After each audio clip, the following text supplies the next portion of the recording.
अस्सलाम वालेकुम। तो प्यारे फ्रेंड्स, कैसे हैं? उम्मीद है कि आप सब खैरियत से होंगे, ठीक होंगे। तो आज मैं एक नई वीडियो के साथ हाजिर हूँ जिसमें मैं जा रहा हूँ मिरवाल डैम पे अपने दोस्तों के साथ। आज माशाल्लाह ईद का दूसरा दिन है। तो ये मेरे भाई आशिर भाई साथ हैं, बाइक पे हम सफ़र कर रहे हैं। ये भाई पीछे जो मेरे साथ आ रहे हैं, तो आपको दिखाते हैं।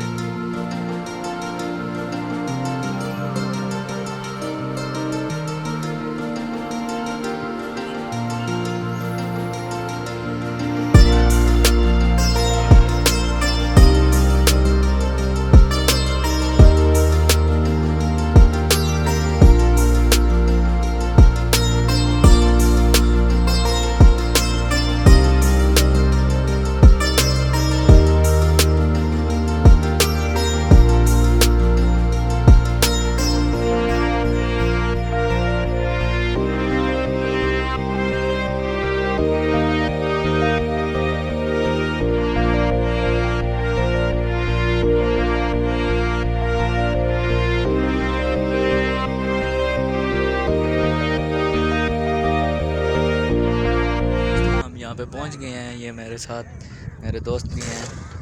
तो अभी हम आगे चलते हैं तो आपको दिखाते हैं।